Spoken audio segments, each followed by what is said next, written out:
Good day, it's me once again, your teacher in General Mathematics class. I am Ma'am Juliet B.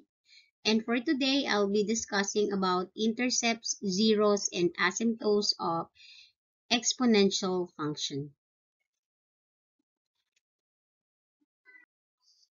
To understand the topic, you must make a recall on the laws of exponents. You should be able to pay more attention to those properties, know its application, and be able to distinguish one after the other. Be patient enough to practice more, enhancing your skills. Keep in mind that an exponential function is different from other functions, as its exponents is a variable. Let us review the laws of exponents and properties of equality for exponential equation. So we have here the laws of exponents. We have a raised to m times a raised to n, it is equal to a raised to m plus n. So when we multiply, having the two bases the same, all we need to do is just to copy the base and then add the exponents. In letter B, we have a raised to m times n, or a raised to m raised to n. What we're going to do with the exponents is to multiply. That's why the result is a raised to m times n. Letter C, it's a b raised to n. So what we do with the exponent n is to distribute it on both a and b. So this will be a raised to n, b raised to n. For letter D, we have a raised to m over a raised to n. So it's division. When we divide, having the same bases, we just copy the same base or the base and then subtract exponents. M minus n. Take note that a cannot be equal to 0 because when the denominator is 0, of course, this will be undefined. Letter F is again a over b raised to n. So we will just distribute distribute n to both a and b. So we have a raised to n over b raised to n, wherein b again is not equal to 0. And we also have here a raised to 0 is equal to 1. So other than that, yung letter G natin is the negative exponent rule, wherein n raised to negative 1. When we have this rule, this means that 1 over n. Yan ang negative exponent rule. So let's have example under that laws of exponents. Simplify S expression and express the answers with positive exponents. So 1 will have x cubed times x raised to the 5th power. So since they have the same base, all we need to do is to copy the base and let us add the exponent. X raised to 3 plus 5 is equal to x raised to 8. And that's it. For number 2, we'll have x raised to negative 2 raised to 3. So second to, sa second exponent rule. So we'll just multiply it. So we have x raised to negative 6.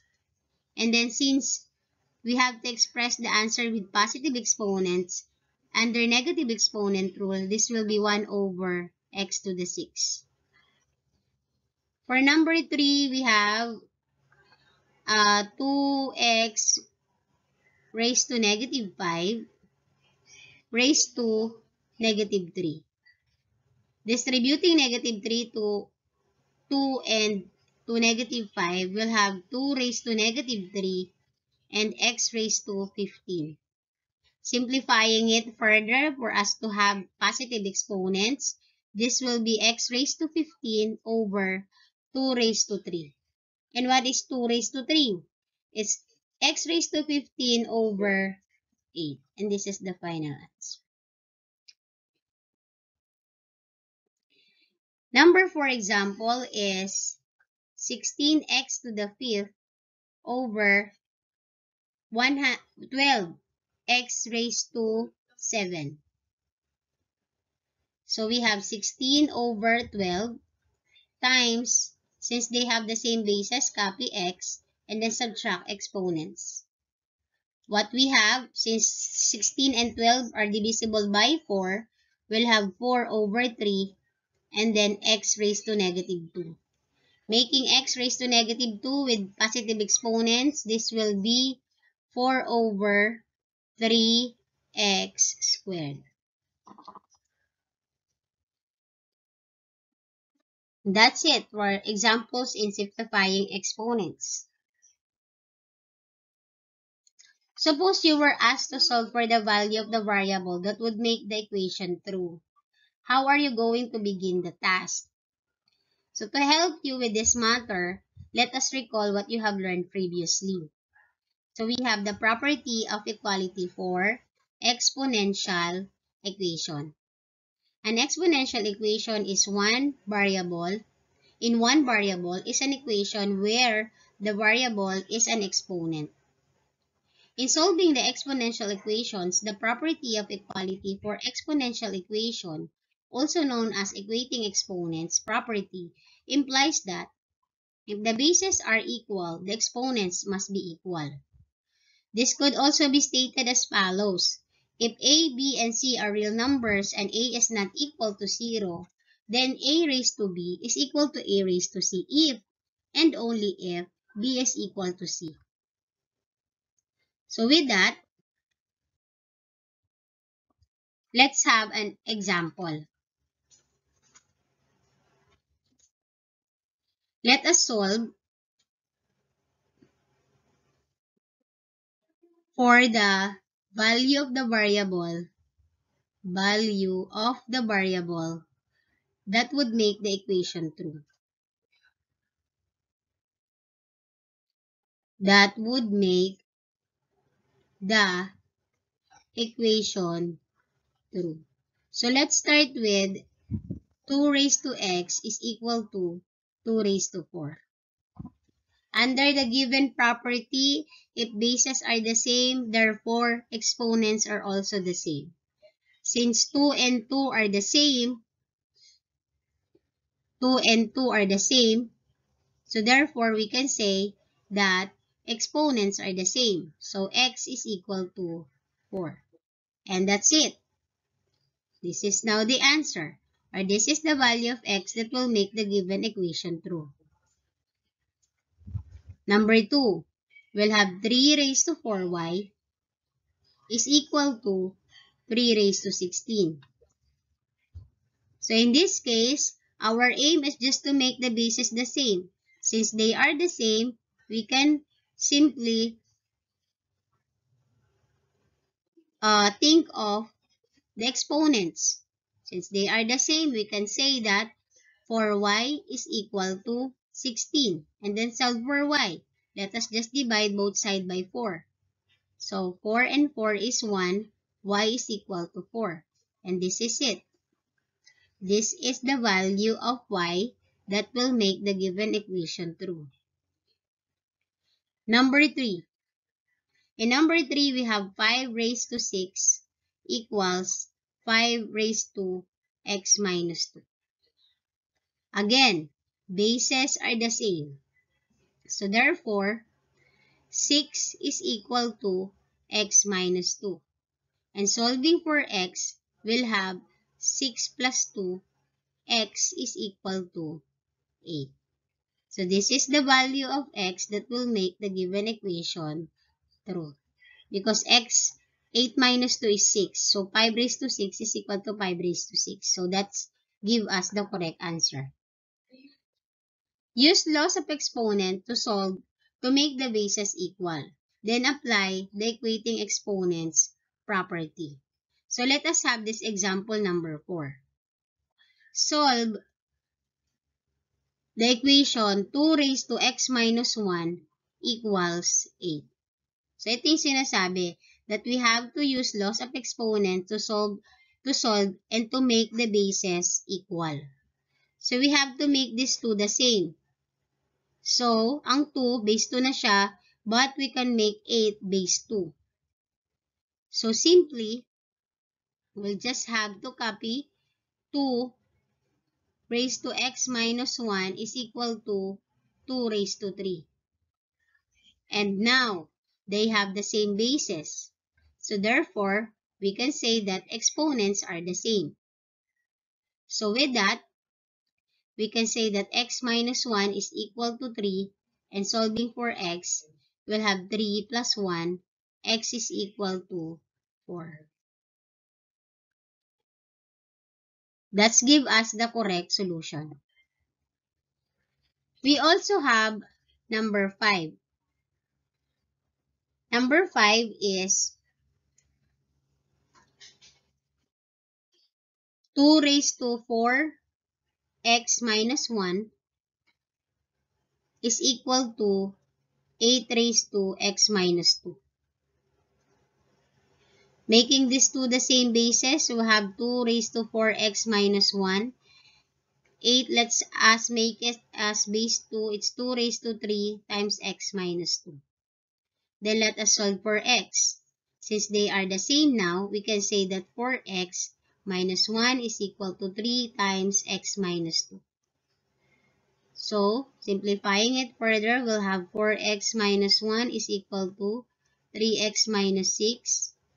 So, solving for x, we'll have 4x minus 3x is equal to negative 6 plus 1. 4x minus 3x is x equals negative 5. And that's the final answer.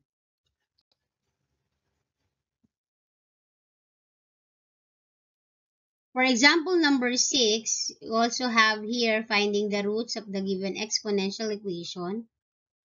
We have 2 raised to x squared minus 5x is equal to 1 over 16. So let us find the roots. For us to get the roots, we have to make bases the same. Since we have base 2 here, this gives us an idea that somehow 16 can be base 2.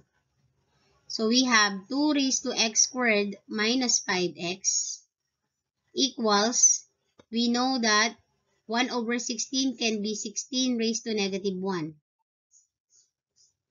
So 16 can be base 2. So 2 raised to x squared minus 5x is equal to 2 raised to 4 times negative 1. So with that, we'll have x squared minus 5x, since bases are the same already, equals negative 4. So solving for x, since we have a quadratic function, minus 4 will be plus 4 equals 0. So for us to solve it, let's factor it out. Factors of 4 are 4 and 1. Factors of x squared are x and x. Take note that the middle term is negative 5x, and then the product should be positive 4. So for us to make it a negative 5x, this will be both negative, so that negative times negative is positive. Negative 1 plus negative 4 is negative 5. So that's give us the correct factor. Let's equate both to 0. So x is equal to 1 here, or x minus 4 is equal to 0. X here is equal to 4. So these are the two roots of the given exponential function. Now that you already know how to solve for the value of x that would make the given equation true, let us now proceed to determining the zeros of the given exponential equation. The zero of an exponential function refers to the value of the independent variable x that makes the function zero. Graphically, it is the abscissa of the point of intersection of the graph of the exponential function and the x-axis. To find the zero of the exponential function, let us just equate f of x to 0 and solve for x. So take note of this step. To find the zero of the exponential function, equate f of x to 0 and solve for x. So let's have examples. Okay, so let's have example number 1.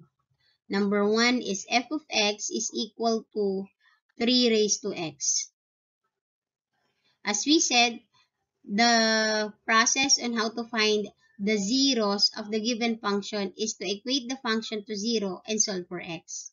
So meaning, it's 3 raised to x equals 0. The resulting equation suggests that f of x has no 0 since no real value of x will make 3 of x equal to 0, a true statement. So with this, the answer here is no 0. F of x has no 0. Okay. Number 2, we'll have g of x is equal to 5 raised to 3x minus 12 minus 1. So let's take this equating to 0.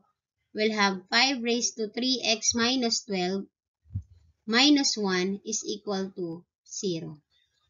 Now that it is equal to 0, let us solve for x. So for us to solve it, let's transpose negative 1 to the right. This will be 5 raised to 3x minus 12 is equal to positive 1. May exponent tayo na 3x minus 12. So, ang unang iisipin natin or it will take to consideration is to have the same basis. We know that in the laws of exponent, any number that is raised to 0 is 1. Therefore, I can change 1 be equal to 5 raised to 0. So that if I have 5 raised to 3x minus 12, they are now with the same basis. Since they are the same now, we can say that 3x minus 12 is equal to 0. And solving for x, 3x is equal to 12, x is equal to 4. The conclusion is, therefore, the 0 of g of x is 4.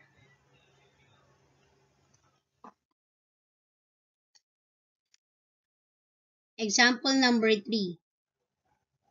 H of x is equal to 1 over 2 raised to 3x plus 5 minus 8. So first thing is to equate the given function to 0. So 1 half raised to 3x plus 5 exponent to minus 8 is equal to 0. Then mag-solve na tayo for x. 1 half raised to 3x plus 5 is equal to 8. Meron ditong 2. Somehow it will give us idea that this 2 can be base of 2. So this will be 1 half will be 2 raised to negative 1 times 3x plus 5 is equal to 2 raised to 3. They are now the same. So therefore, we can say that negative 1 times 3x plus 5 is equal to 3.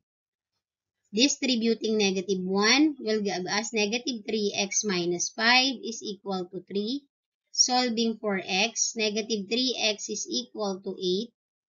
So, x is equal to negative 8 thirds. So, therefore, the 0 of h of x is negative 8 thirds.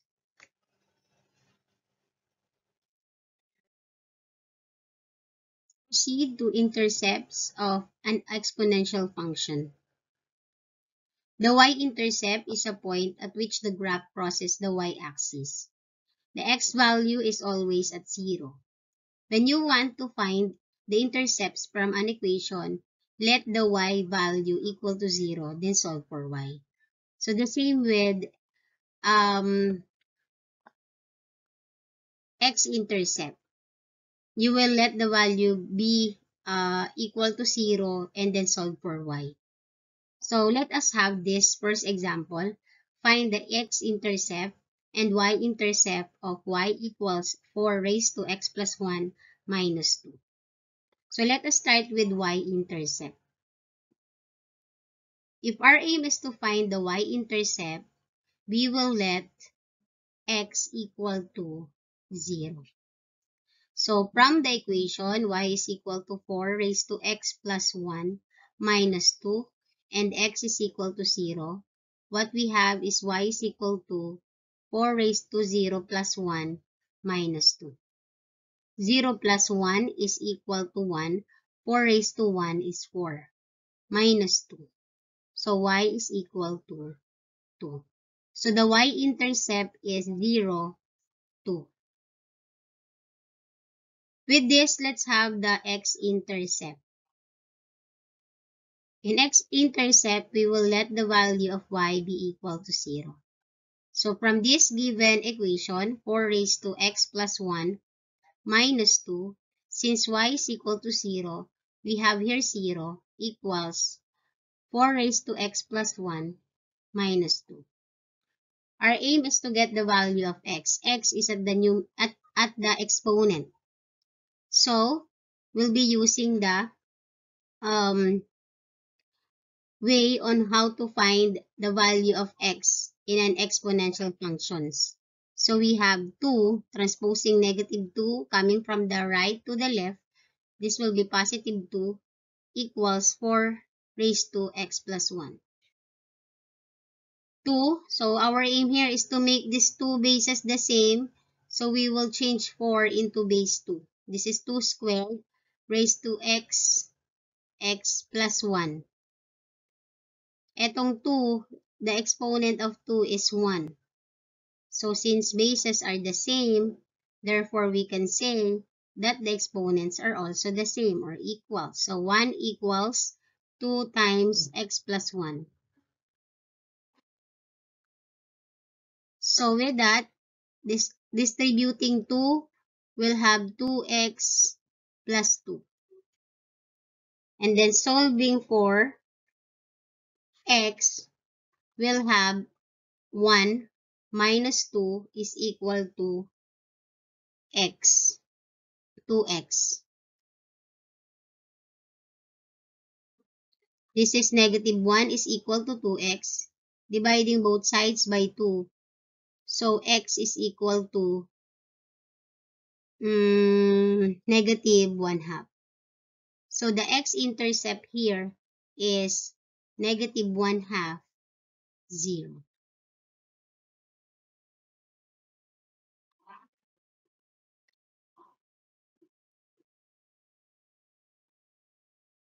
This is our x and y intercepts.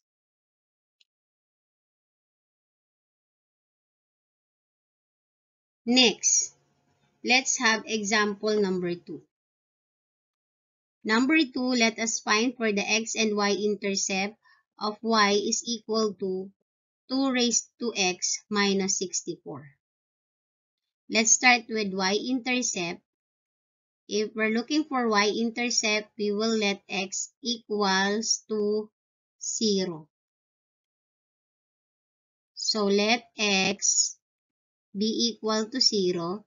So we will have y is equal to 2 raised to x minus 64. Y is equal to 2 raised to 0 minus 64. Any number raised to 0 is equal to 1 minus 64. 64. So y is equal to negative 63. The y-intercept is 0, negative 63. For the x-intercept, we'll let y is equal to 0 this time. Let's copy first the given equation, 2 raised to x minus 64. So our y is 0, so 0 is equal to 2 raised to x minus 64. So with that,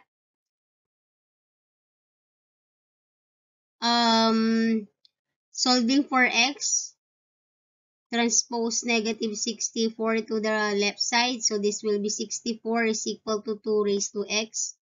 Since exponential form na to, let us also make 64 into exponential form such that the base is 2. So this is 2 raised to x. And then 64 can be base 2 and this is 2 raised to 6. So since bases are the same, therefore, x is equal to 6. Thus, the x-intercept is at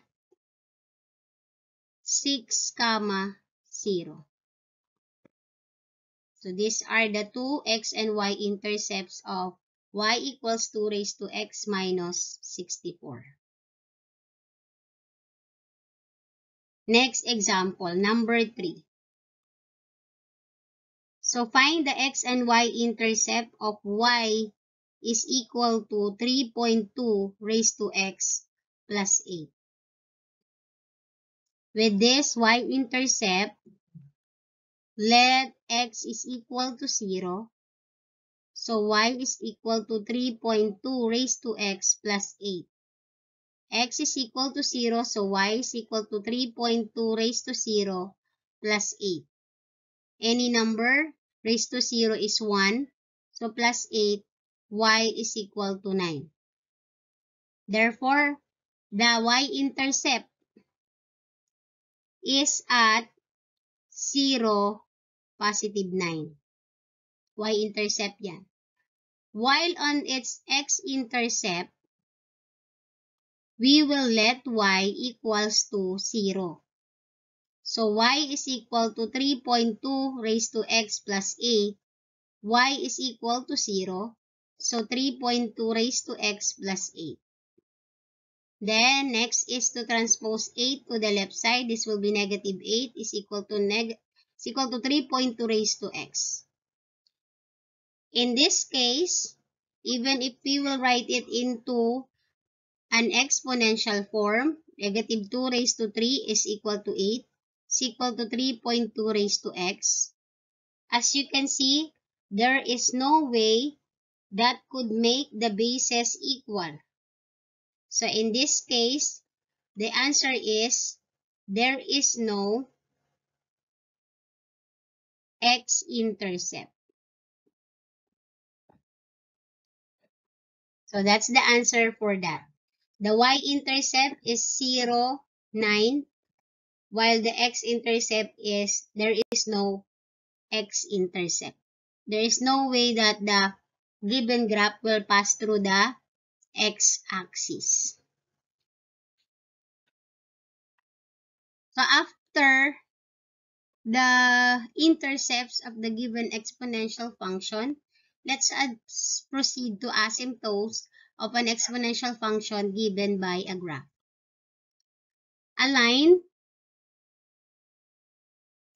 that a curve approaches arbitrarily closely is an asymptote.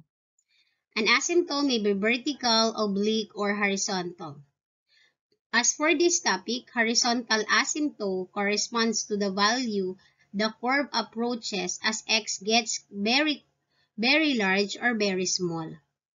With the help of a table of values and a graph, you can determine the asymptote of an exponential function. Let us first take a look at the properties of the function f of x is equal to 2 raised to x. In this case, a is equal to 1, the p of x is equal to x, and h is equal to 0. Assigning integer values to x and find the corresponding values of f of x. So here, the value of x is greater than or equal to 0. So from 0, obtained value of y is 1. If the x is 1, the value of f of x is 2. If x is 2, the value of f of x is 4. If x is 3, the value of f of x is 8. If x is 4, the value of the function is 16. If x is 5, 32. If x is 6, this will be 64. And if x is 7, the value of the function is 128. If x is 8, f of x is 256. And if x is 9, f of x is 512. Take note that as x increases, the value of f of x keeps on increasing rapidly. So, pataas sila parehas. We also have values that are less than 0. So, next to 0 is negative 1. As you can see, the value of the function is 1/2, or y is 1/2. If x is negative 2, this is 1/4. If x is negative 3, the value of the function is 1/8. Negative 4, 1/16. If it is negative 5, the function is 1/32. If it is negative 6, the value of the function is 1/64. Negative 7, it's 1/128.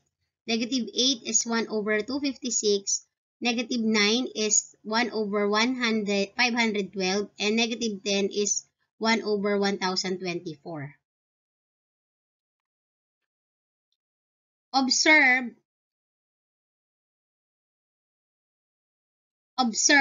that as the x value increases, the value of f of x also decreases, as well as notice that when x is negative and decreasing, the value of the function approaches 0. Thus, the graph has y is equal to 0 as a horizontal asymptote. So, one property of the graph is that it passes the point 0, 1. Or the graph has its y-intercept be equal to 1. So, this is the graph of f of x equals 2 raised to x. And it passes at 0, 1. Ito yon. The y-intercept is y equals 1. Let us take this another example with f of x is equal to 2 raised to x plus 2. So take note, the original given is f of x equals 2x. Let us compare the graph as well as the table of values of these two given functions. In the given f of x is equal to 2 raised to x plus 2, given that x is negative 3, f of x is 2 and 1/8. If it's negative 2, it's 2 and 1/4. If it's negative 1, 2 and 1/4, 0, 3, 1, 4, 2, 6, and 3, 10. So, as x increases, the value of y also increases. Comparing the two, we can see that the graph of f of x is equal to 2x, 2 raised to x plus 2 is shifted up by 2 units. That of f of x is equal to 2 raised to x on the graph. So, shifted up. It moves upward 2 units. And from the graph, you can see that the horizontal asymptote of 2 raised to x is 0. So, ito yung asymptote ng f of x is equal to 2 raised to x, 0 lang. Si f of x is equal to 2 raised to x plus 2, its horizontal asymptote is at y equals to 2. So, kung papansinin mo, ang asymptote niya ay yung value ng h. The one that we discussed a while ago in our lesson in domain and range. So, meron tayo nun. So, yan ang magiging asymptote niya, yung mga plus h niya. So, yung mga h. So, sa f of x kasi is equal to 2 raised to x. This is automatic that it's plus 0. So, ang horizontal asymptote niya is y is equal to 0. So, in the next given, f of x is equal to 2 raised to x plus 2. That's why its horizontal asymptote is y is equal to 2. That means that the given graph will just approach the given value, y is equal to 0. It just gets closer but never touches the given asymptote line. So let us observe the value of d and the exponential function f of x is equal to a times b raised to x plus d. So in this given, letter A, f of x is equal to 5 raised to x. the asymptote is at y is equal to 0. Sabi ko nga, ang asymptote natin ay yung palaging dito yung plus d or yung plus h. So in this case, d ang variable na ginamit, so plus d. Since it's understood na wala siyang plus something, it's understood na plus 0 siya. So the horizontal asymptote will be at y is equal to 0. In letter B, it's 3 raised to x plus 2. So from here, the asymptote is y is equal to 2. Letter C, 3 raised to x plus 2 minus 5. The horizontal asymptote is at y equals negative 5. Here, na-rearrange lang siya, but then, the value of this is negative 2, so the asymptote is at y equals negative 2. And for E, 4 raised to x minus 3, so wala siyang kasdugtong dito, so that's understood that the asymptote is at y equals 0. So those are the ways on how to find the zeros of the function, the intercepts, and the asymptote. For your task in our G class, you will be answering activity number 2. This is activity number 2. Complete the given table, copy and answer. And then for activity number 3, here is the activity number 3. What can I do? COVID-19 has caused damages to the world even up to taking lives of many. Death due to this pandemic follows an exponential pattern among nations across the globe. In times like this, what can you do to help hinder the spread of deadly virus? Express your answer through an essay. And we have the rubrics to be followed. Quality of writing, 4321. And then grammar usage is 4321 also. Highest score is 4 for quality of writing, and highest score for grammar usage is also 4. So, all answers will be posted at our G class under week 7. That's all for today. And don't forget to answer the given task. Don't forget to like and subscribe the channel. And have a good day. My references is the ADM copy of the General Mathematics class. Goodbye.